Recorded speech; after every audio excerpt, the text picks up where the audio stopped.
Good evening. In 1974, Dennis Rader stalked and murdered a family of 4 in Wichita, Kansas. Since adolescence, he had read about serial killers and imagined becoming one. Soon after killing the family, he murdered a young woman and then another until he had 10 victims. He named himself BTK, Find, Torture, Kill, and wrote notes that terrorized the city. He remained on the loose for 30 years. No one who knew him guessed his dark secret. He nearly got away with his crimes, but in 2004, he began to play risky games with the police. He made a mistake. When he was arrested, Rader's family, friends, and coworkers were shocked to discover that BTK had been among them, going to work, raising his children, and acting normal. This case stands out both for the brutal treatment of victims and for the ordinary public face that Rader, a church council president, had shown to the outside world. Through jailhouse visits, telephone calls, and written correspondence, Katherine Ramsland worked with Rader himself to analyze the layers of his psyche. Using his drawings, letters, interviews, and Rader's unique codes, she presents in meticulous detail the childhood roots and development of one man's motivation to stalk, torture, and kill. She reveals aspects of the dark motivations of this most famous of living serial killers that have never before been revealed. The documentary BTK, Confession of a Serial Killer, premieres January 8th and 9th on A&E. The 2-night event sheds new light on Rader's double life as both an upstanding citizen and a heartless killer. Dr. Katherine Ramsland, the renowned professor of forensic psychology and author, leads the examination of Rader's transformation from an American boy to an American monster who wreaked havoc in Wichita, Kansas, and went uncaptured for 30 years. With exclusive conversations with Rader himself, eye-opening new archival, comprehensive interviews, and access to Rader's drawings and coded diaries, all paired with Dr. Ramsland's expertise, viewers get to know the man behind the moniker, the truth behind the headline, and a glimpse at the secrets Rader is still holding on to. The documentary we are discussing tonight is BTK, Confession of a Serial Killer, with my special guest, journalist and author and professor, Dr. Katherine Ramsland. Welcome back to the program, and thank you so much for this interview, Dr. Katherine Ramsland. Always enjoy being here. Thanks for having me. It's always a fantastic pleasure and a great thrill. Thank you so much for this. Let's talk about the origins of this documentary project, how it came about. Tell us a little bit about that. Well, it started with the publication of the book, and then we began to look for people who might be interested in making it, visual. And we had several takers. We sold the option a couple of times, and then the pandemic. Right. The pandemic was a pretty big interruption because we did have somebody who was going to do it, and then A&E decided that they wanted to do it as a 4-part documentary, which that's pretty daunting. Mm-hmm. And there was a lot of work involved. But in the end, the director's vision and the vision of all the production people really came through in terms of the goal I had for the book. And I thought that was really quite an achievement because my goal is kind of academic. I really wanted this to use what a serial killer has to say about himself to benefit law enforcement, criminal justice, and forensic psychology. So it wasn't just a serial killer lathering on. It was formed for a specific purpose. And the documentary achieves that, which I'm very pleased about. We're talking about the book that's 2016, and that book is the Confession of a Serial Killer, The Untold Story of Dennis Rader, the BTK Killer, again, released in 2016. And the audiobook edition is going to be from Blackstone Publishing. It will be released January 11th. So let's get to this very, very important book and very important project that you undertook with Dennis Rader. Tell us a little bit about some of the people that were, including Jim Thompson, some of the people that were involved in the very beginning of the book that you say that wouldn't have happened otherwise. Well, right from the start, it wasn't even my book. What had happened is Rader was arrested in 2005, and a woman whose code name we ended up using, we called her True Grit, had decided to write this book and contacted him, and he agreed to do it with her. And they had several years of correspondence. And apparently she had decided she wasn't going to do this book. It had been a lot more difficult for her than she imagined it to be. She had been under attack a lot from, all because she was kind of the gatekeeper for Rader. Mm-hmm. And I saw her on Facebook and asked her whatever happened to her book, because I had heard about her through news reports. And she asked me if I would take it over, which was not as simple as it sounds, because it was an easy yes for me, because I had already written a book about how mental health experts over the past century had spent a lot of time with extreme offenders to learn about their development and their crimes and their attitudes, et cetera. So I already had a template, and it was a great opportunity. But I needed to be approved by this consortium of the victims' family members, the surviving family members, because they wanted to have some control over the kind of thing that would be put out there. They didn't want anything out there, Right. but certainly what something was going to be. And they wanted some control over it, and as well as benefiting from it, which was fine with me. So I wrote a proposal. I sent it to the attorney, Jim Thompson, for the families, and told them what I wanted to do. And they did like what I wanted to do. They liked my credentials in the academic world in terms of teaching forensic psychology and being very prominent in the research arena for serial killers and mass murderers. So they liked all that, but still, it was a long, drawn-out process. And during this time, I also got to know Rader, who wasn't so keen about transferring all this from the original person, who he really liked, to someone he didn't know. So we ended up playing chess, and he also wanted me to solve a series of codes, in part because he liked to communicate with codes, because he thought of himself as kind of a spy. And it was also a way to keep prison guards from knowing what he was saying, doing.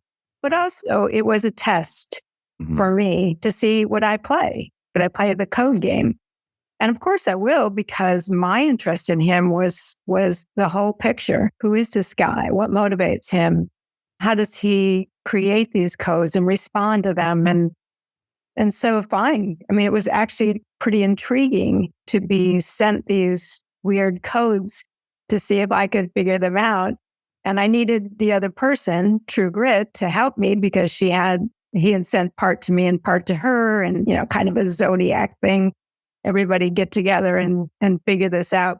So, but for me, that was all behavior. I was interested in everything that he would do, whether it was manipulating, lying, telling the truth, whatever. It didn't matter. I wanted to see all the layers. In that as well, that you talk about these layers that you wanted to see, what are some of the things that he told you about influence from other serial killers, and some of the fantasies that it seemed that he shared with some of these role models? Yeah, a lot of that came along the way. We worked for 5 years on this book. Initially, he, of course, talked about what everybody knows, that who's read anything about him, that he had role models, H.H. Holmes for his tortured castles, and Rader would put his torture fantasies into a barn because he's from Kansas. And also Harvey Glattman, who would bind his victims with ropes, because for Rader, a rope was a pretty significant fetish object in his own fantasies.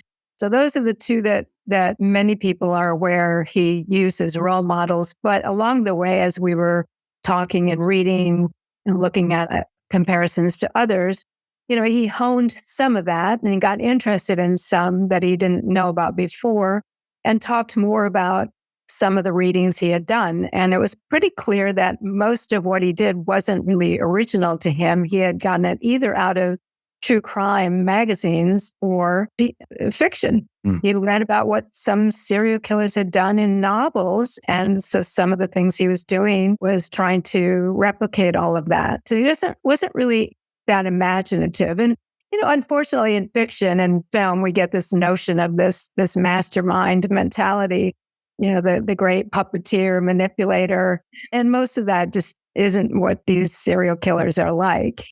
They're just out to achieve their goals and get it the way they need to get it. So he would find ideas in these various sources and try them out. He used a lot of, again, he didn't make this easy for you, and you had to collaborate with the initial contact to be able to do any of this and figure out a bunch of things, because you mentioned he's trying to be clever, but you talk about him talking about the victims and talking about the murders and using expressions like going into the cookie jar and meals. So explain that language that you deciphered.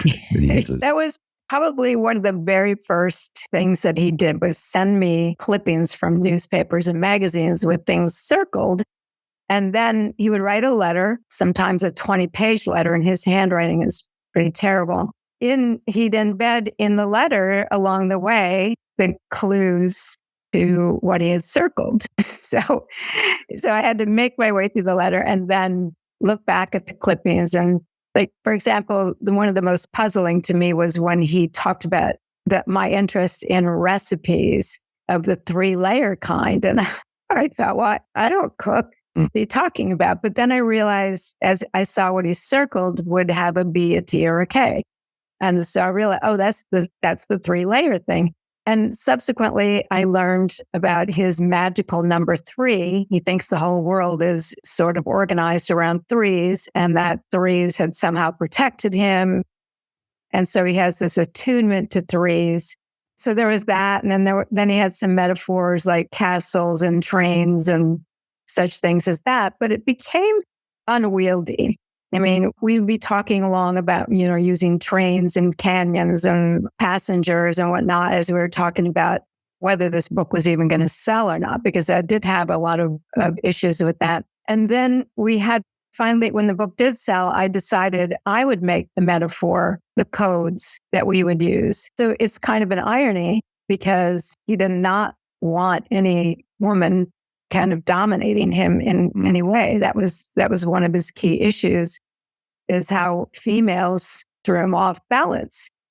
And there I was making the code, but I used 3s and I used the cave and all the stuff that was appealing to him. And also he sometimes would forget what some of his codes meant. So, wow. And so this way we had a record, that we could both refer to. But in the end, the irony is that I framed the book to my codes using what I knew would be his preferential style. You had already done with your book, The Mind of a Murderer, you already had extensive experience dealing with extreme offenders. How did that help you in this regard with BTK? Well, The Mind of a Murderer is really looking at what others had done. So I wanted to look at accounts, not by detectives or journalists, but by mental health experts, to see how they had approached extreme offenders, mass and serial killers. So that wasn't really my work, although I've certainly approached other offenders, but not to this degree, and not to the degree that those professionals had done. So they really gave me role models in terms of the persistence, the kinds of things you had to put up with, the way to approach somebody who's very egotistical or narcissistic. And I also had I have one master's degree in clinical psychology that has a specific type of training of really bracketing your preconceptions and your biases so that you can listen and let that person's world be what it is, rather than you imposing, some theoretical perspective on them, but just listening to them. So I already had really been solidly trained in that approach. And that's certainly the one I used with Rader and would use with anybody else, is what is your world? It doesn't matter if it corresponds to reality or corresponds to morality. It matters that you yield to me what your experience is, what your perspective is, and how you came to be this way. So I learned from looking to others as well as my own training in clinical psychology. Now, an important part of this is when you asked him the crucial or important question about his torture fantasies. How did you approach that? One of the things I did was to collect what I knew from others. And I knew that I was already friends with the DA on that case. Right. So she wasn't keen about me doing this, but Mm. She was won over and she showed me her whole stash of stuff. I saw the interrogation, the whole police interrogation notes. So I had the way he presented himself to them. I had letters from the first person. I had letters from other people. So I had this multiple perspectives on him in terms of the way, he'd spin doctor really everything for, whoever he was talking to. Right. So this way I had, if he wanted to talk about torturing animals, for example, I already knew some things that I knew he didn't want to tell me. So then I could call him out on it. But I didn't call him out on it in a confrontational way. I would simply say, oh, well, you told them this, so you're telling me something a little different. How do you make sense of that? And he'd sometimes get upset if we were on the phone, but then he'd write a long letter justifying everything he had said. And again, for me, that's behavior. It's not necessarily that I'm after the truth, because really, you can look at any of us. We all form our narratives to serve our purposes out of the system. So I'm looking at, how does he approach being confronted? How does he approach being told, well, I know that you also tortured rabbits. Was he going to do with that, since he didn't tell it to me, but I knew about it? So it really was, and again, you're looking at a very extended investment of time, which very few people can do. And psychologists, they charge, and nobody's paying them for this kind of time. So you have to see this as an opportunity the way I did, and be willing to take the hit in terms of the investment of time and money. And I was, because I really believe in this kind of work. I think it's very valuable and beneficial. It prevents us from seeing the serial killers as all collected under a profile, or it's a cookie cutter approach. And I think that's a mistake that I'm hoping this book can rectify. What did the late Dr. Al Carlisle contribute to this? How did he help, and in what area? Oh, Al Carlisle was so terrific. He's such a loss. Mm-hmm. He was a Utah prison psychologist who had interviewed Ted Bundy when Bundy was first picked up on suspicion of burglary and then attempted abduction. And Carlisle had been at the prison, and he'd given him a number of assessments. He wasn't the only one. There was another psychologist or psychiatrist who put him through a bunch of things. But Carlisle's task was to decide if Bundy might be a danger if he were released. And so he did a lot of work. He interviewed a number of people who knew Bundy, and really, again, gave us a very nice profile, not a profile, but an approach to how do you look at someone like this. You can't just go with what they say, because they're going to put themselves in the very best light. And Bundy was a master at that. Right. So Carlisle had not just done this assessment of Bundy, but he also had interviewed a few other serial killers while there. And so he came up with this idea of, how are they able to pass as if they are like us, and yet have this very, very dark, awful side to them, and then not have any remorse, and et cetera. So because he had come up with this very interesting description of a compartmentalized person, I asked him if I could show this to Rader, as I wanted to see Rader's response to it. Because one of the things I was trying to do was get Rader to not just say what he knew, but to look at what other people had said and reflect on that in terms of how it applied to him. And he worked hard at it. I have to give him a lot of credit. When he saw Carlisle's analysis of Bundy as being like an actor taking on a lot of different roles, he said, yeah, that's very, very accurate. That really captures it. But then he responded with what I thought was even more interesting than what Al gave me, which was this idea of cubing instead of compartmentalizing. Because when you think about like compartments on a shelving unit, for example, right, it's as if they're all distinctly different and almost unrelated to one another. It's just a bunch of different personalities. And similar to an actor, they take on different roles, but those roles aren't related to one another. When Rader came up with his metaphor, which is cubing, it's the idea that all the faces are there, but you only show one face at a time in any given circumstance. So if you need to be the good father or good husband or churchgoer, you show that face. And then, but if you see someone you want to stalk, you immediately can switch out because all the faces are part of you. They are all connected and associated to you. And because people like Rader are not emotionally rooted in the notion of integrity or truth or morality, they can make that switch very easily. They're really mentally dexterous in terms of being able to adopt a different persona for a different circumstance. So to me, not only is, cubing easier to spell than compartmentalizing, I think it gets at it better. And I kind of wish I could have talked with Carlisle about that, but of course has passed on. And I think he would have really appreciated that metaphor because I think it works very well. When you talk to BTK, Dennis Rader, he mentions this mythical figure, this Minotaur, and he calls it the Minotaur sense.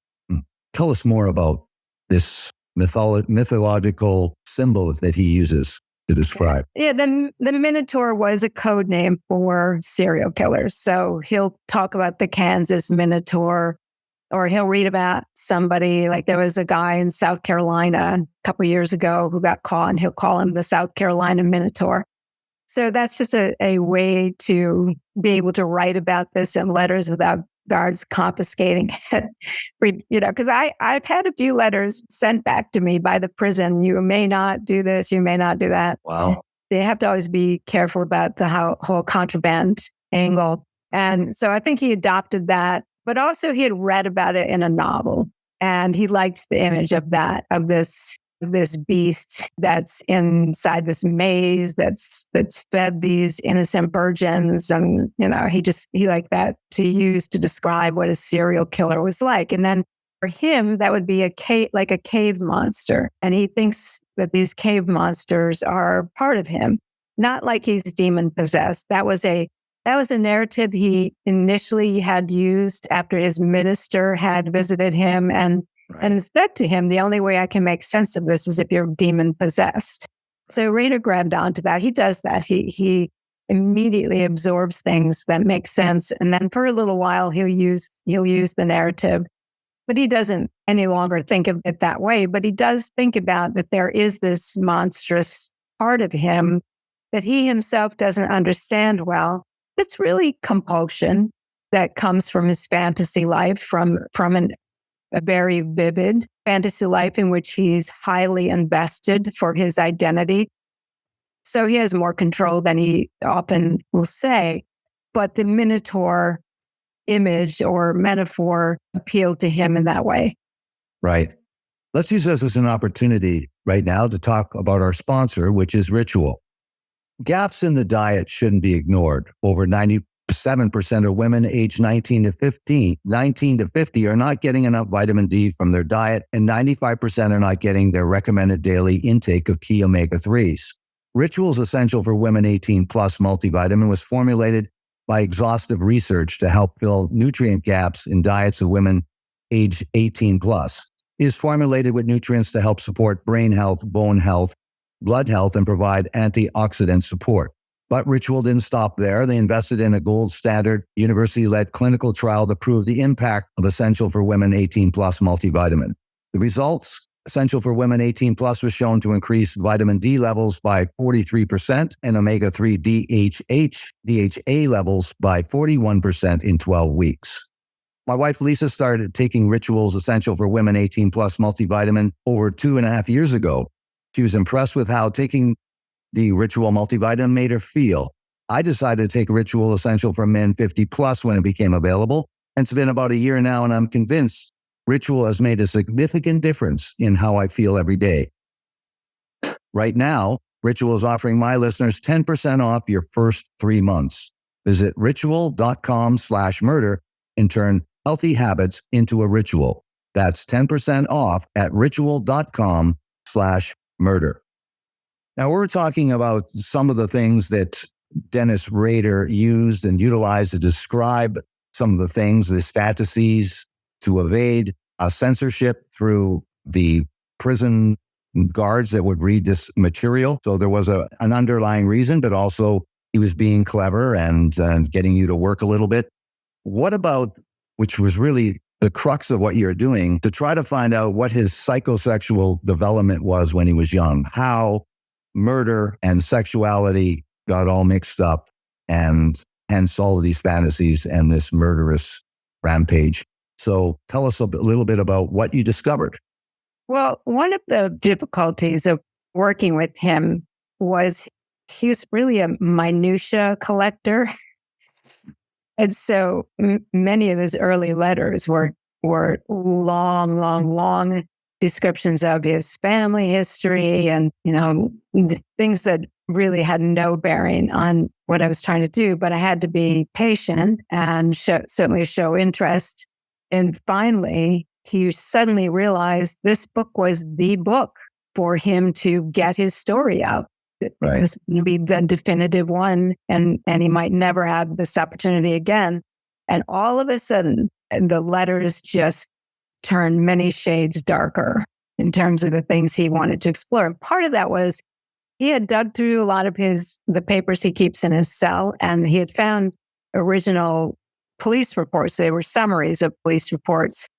And he sent them to me all marked up with what they got wrong and what this meant and what that meant. So here's the whole description of when they went into the Oteros, what they saw, and he then elaborate on what did that mean. And that's basically how I presented in the book. Here's the report, and here are the things that he had to say about various aspects of this report, or about his experience of stalking a particular victim, or what did he do afterward, and how did he feel afterward. So it was like all of a sudden he felt the pressure of a deadline. Oh my God, I have to get busy because I want this to be my dark journey. And all of the other stuff that was about his family dropped away. But he then began to start thinking about, where does this originate? He talked a lot about his boyhood. And then it was up to me really to look at the themes of that and see how they related to potential development of the kind of dark fantasies he had that then really led the dance for him.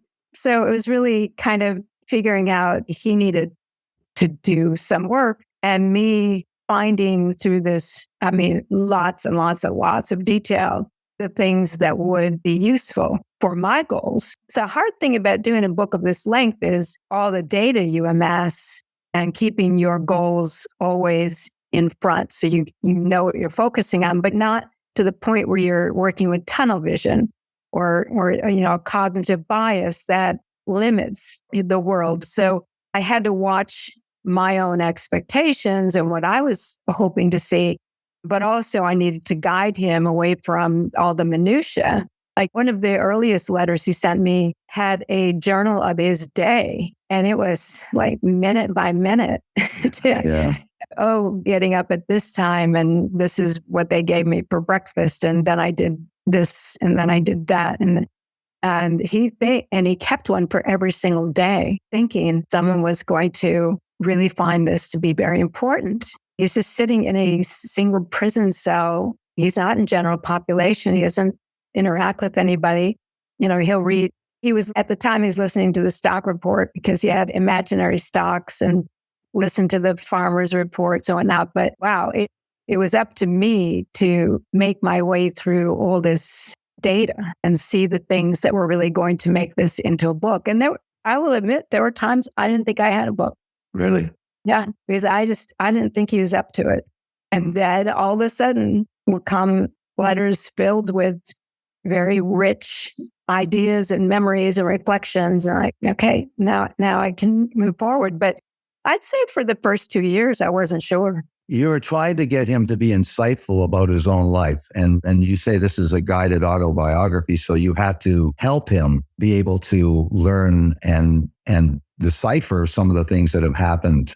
When you got to his development, when he talks about his childhood and some of the things that, again, seem to are directly related to his sexual fantasies, what did he tell you about his early childhood and bullying and the barn? Tell us a little bit about some of the things that he finally divulged to you about that. Yeah, he would always kind of go to what had excited him, whether, and even very young, it wasn't necessarily sexual, but it was certainly physical.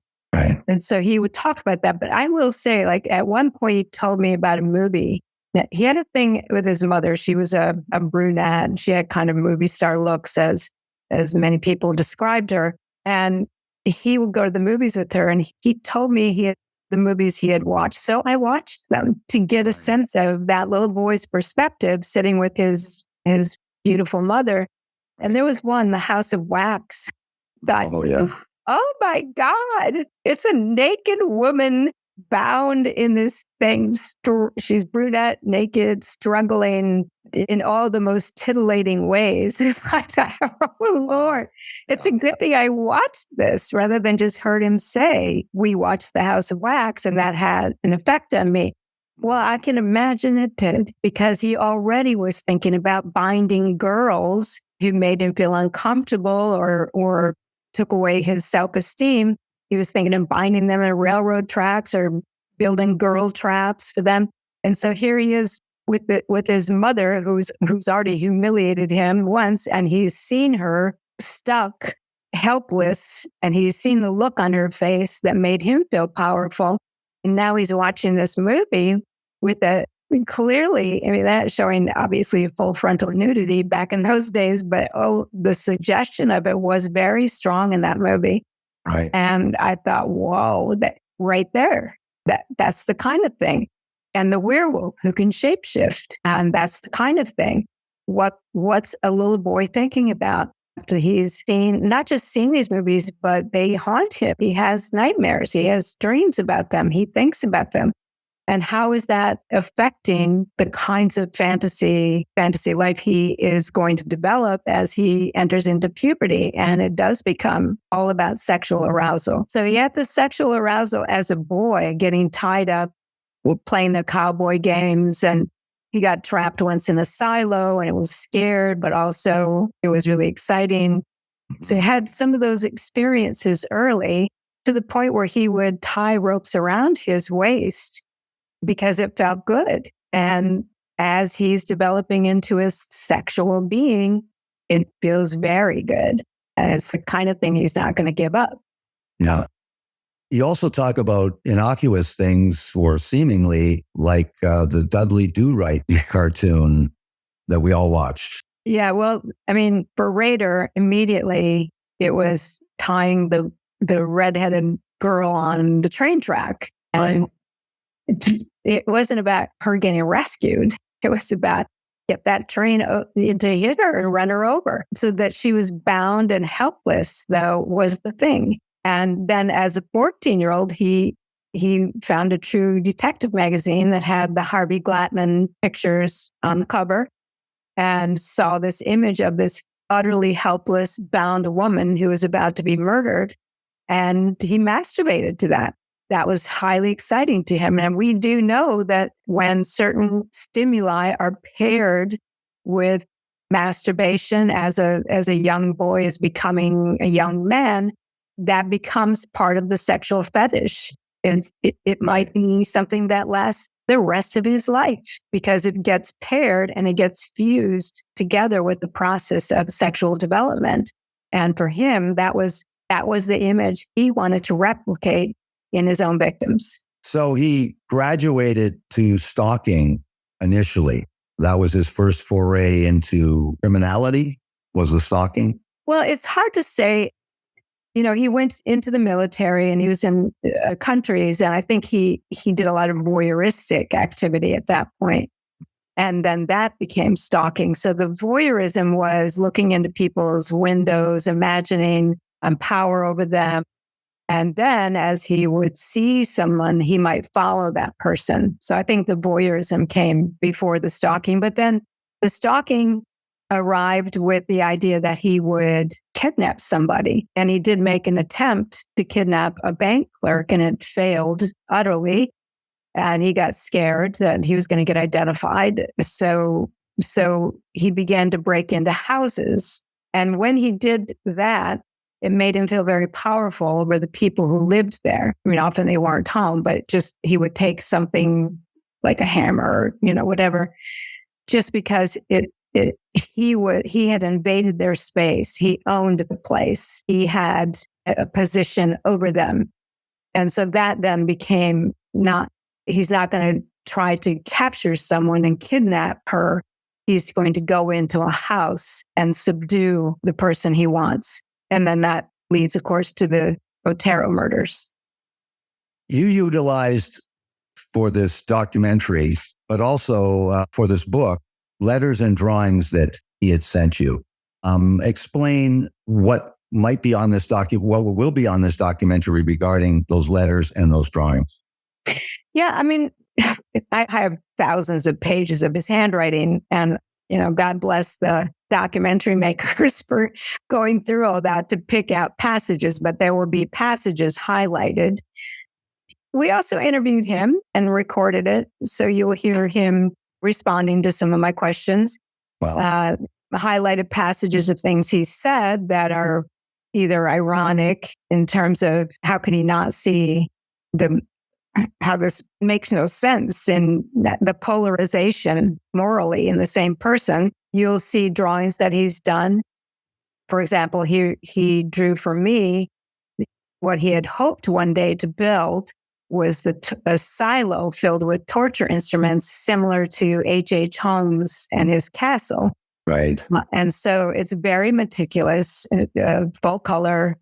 And, he said to me, it wasn't, he really had not wanted to do this because it took him back into a world he knew he had to avoid. And yet, when you look at all the detail, you see how much fun he had doing it. He did want to do it. He wanted to do it very much. And so that's the interesting dynamic I had with him is he had a verbal narrative, and he's kind of like Ted Bundy in that thinking when he says something that controls reality, right? Language controls reality. And Bundy was very much like that too. But then you see that he's presenting one thing and he's showing in his behavior something altogether different. For me, that's the most interesting and intriguing aspect of him is how does he not see? How does he develop these blind spots, these walls between what he says about himself and what he's showing about himself? Well, we all do it. It's a human tendency. But in a serial killer, it's particularly interesting. It's much more profound and seems much more out of touch from reality. Despite being a fairly intelligent person, it would seem that there's this out of touch with reality completely, even at this time, even after this many years. Right. There's not a recognition or realization by him. And that is the role of a very rich and real feeling fantasy life. That's where he comes alive. That's where his whole identity is wrapped up in the fantasy person. And so it's very easy for him to develop these blind spots and these walls between what's real and what he thinks is real, because he's so immersed in this image of himself. Again, a human tendency. And at the end of the book, I talk about this. It's not that he's such a different creature, but as you use the word profound, he's profoundly different in some ways, but all of those ways are attached to who we all are to some degree, but he just doesn't have the emotional rootedness in wanting a sense of integrity, of presenting. A lot of us want to present ourselves with uniformity. Whatever I do in this situation would come through in a different situation because I'm who I am. That's often how we think of ourselves. That isn't the way someone like him operates. It's whatever I need for this situation is what matters, not presenting myself in the same way all the time. Was there any reaction from him to say that as he discovered things through this process that you asked him specifically questions so that he could learn to be able to respond in the way you would like him to respond, rather than just talking? You say that lots of his thinking was convoluted. What was his reaction to some of this, if there was, some of this discovery of the connection to psychosexual development? Was there any recognition that he had learned something from this? And what was that reaction? Yeah. He hasn't read the book, by the way. He has no response to that because it's contraband. Right. But yes, he had there's a chapter in which it's really his thinking about himself, to some extent guided by assessment instruments that I use, but he's thinking his way through, where does this all come from? What's salient in his memory and his reflective process that keeps coming back to him over and over? And he makes a list, but he does do it. And also I used a few books like Adrian Raine's, I think it's Anatomy of Violence, that helped him frame it out. Al Carlisle's ideas helped him to articulate things that he hadn't really been able to understand. But in the end, he did his own self-analysis, which I thought was, to some extent insightful. I mean, he's not a particularly bright guy. He didn't do well in school, but he certainly worked at trying to understand this. And of course, I will hear from people saying, "Oh, he's just screwing with you. He's manipulating you." Certainly, he's manipulating me to some extent. But I think everybody wants to try to understand themselves, particularly narcissists. And I think he did want to take advantage of the fact that he had someone here with credentials, with a sense of structure, who could possibly guide him through some of this. And I think I guided him through some. I don't know that I have the whole truth and nothing but the truth, but I have a lot from him for which I think he deserves some credit. It's an extraordinary book. It's extraordinary when I interviewed you in 2016 about this book, Confession of a Serial Killer, The Untold Story of Dennis Rader, the BTK Killer, which was released in 2016. And now the audiobook edition by Blackstone Publishing will be released January 11th. Just tell our audience, before I let you go, about the A&E 2-part documentary, Confession of a Serial Killer, a BTK Killer. Tell us just a little bit about when that will air and when that will air on A&E. Okay. On A&E, it's actually a 4-part. It's 2 nights, but 4 parts. And it's an arc over the whole story, but there's a lot more in it than just what's in the book. We found people to talk to who had more to say. And also I did not interview the victims' family. So we do have some of them in the documentary. I did not interview the impact on people in Wichita because I was doing an autobiography. So there's a lot more about Wichita, the effect of a serial killer in town. And anyway, so it's on A&E, January 8th and 9th, 4 parts, so 2 hours each night. And I think personally think that it's multifaceted. There's a lot there that may never have heard or read before about Dennis Rader. Absolutely. I want to thank you so much, Katherine Ramsland, for coming on and talking about, first, your book, Confession of a Serial Killer, The Untold Story of Dennis Rader, the BTK Killer, and also the documentary, BTK, Confession of a Serial Killer, premieres on A&E. Thank you so much, Dr. Katherine Ramsland, for this interview. Thank you so much and have a great evening. Thank you. I appreciate being here. Thank you. Good night. Bye.